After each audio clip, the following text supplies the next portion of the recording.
Olá, queridos ouvintes, sejam bem-vindos a mais um podcast sobre um pouco mais da história do Brasil. E bom, hoje nós vamos falar sobre Jânio Quadros, mas para isso eu trago convidados especiais que nos ajudará a entender melhor sobre a sua história e um pouco dos seus feitos. Olá, é um prazer estar aqui e falar sobre esse personagem tão intrigante da nossa história. Para começar, quem foi Jânio Quadros e por que ele é uma figura tão particular na história do Brasil? Jânio Quadros era um político brasileiro que se destacou pelo seu discurso anticorrupção e pelo seu estilo paulista. Ele foi governador de São Paulo e chegou na presidência da República em 1961, mas renunciou apenas 7 meses depois. Sua campanha presidencial foi marcada por algo muito particular. O que diferenciava dos outros candidatos? Ele tinha um estilo extremamente carismático e utilizava símbolos inusitados, como a famosa vassoura, que representava a faxina na política. Seu discurso moralista e combativo atraiu muitos eleitores insatisfeitos com os escândalos da época. Jânio assumiu o governo e implementou algumas medidas polêmicas. Quais foram as principais? Sua diplomacia independente gerou reações negativas entre setores conservadores que passaram a associá-lo ao comunismo, reforçando a polarização política e cultural.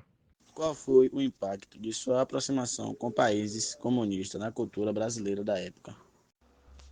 E para encerrar, qual é o legado de Jânio Quadros? Como a população reagiu às suas proibições polêmicas, como a do biquíni e a da rinha de galo? Ele adotou uma política externa independente. Ele se aproximou de países comunistas, que acabou gerando resistência da elite política e militar. Também tomou decisões excêntricas, como a proibição do biquíni e da rinha de galo. Seu governo foi marcado por um autorismo crescente e por conflitos com o Congresso. Muitas dessas medidas foram ridicularizadas e viraram motivos de piadas. Apesar de sua popularidade inicial, essas decisões contribuíram para a perda de apoio político. Mas o que levou à sua renúncia tão rápida e qual foi o impacto dessa renúncia para o Brasil? Até hoje, a renúncia de Jânio Quadros é cercada de mistérios. Ele alegou forças ocultas que impediam de governar. Muitos historiadores acreditam que ele esperava que sua renúncia provocasse uma reação popular ou um apelo para que ele voltasse ao poder com mais força. No entanto, isso não aconteceu e ele acabou afastado da política nacional. Jânio tentou voltar para a política depois disso? A saída de Jânio abriu caminho para uma grave crise política. O vice-presidente João Goulart era visto como simpático ao comunismo e enfrentou forte resistência dos militares. Isso levou ao regime parlamentarista e, posteriormente, ao golpe militar de 1964, que instaurou uma ditadura de 21 anos no Brasil.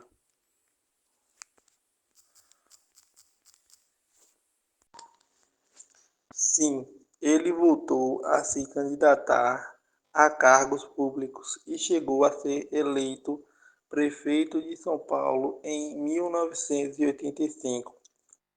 No entanto, sua gestão foi marcada por polêmicas e perdeu relevância política nos anos seguintes. Ele acabou ficando marcado como um político excêntrico, que soube usar a comunicação em massa e o populismo para conquistar eleitores. E bom, é isso. Nosso podcast vai ficando por aqui. Como vocês viram, aí alguns feitos, um pouco da história de Jânio Quadros. Muito obrigado pela participação e a você, ouvinte, obrigado por nos acompanhar até aqui. Fui.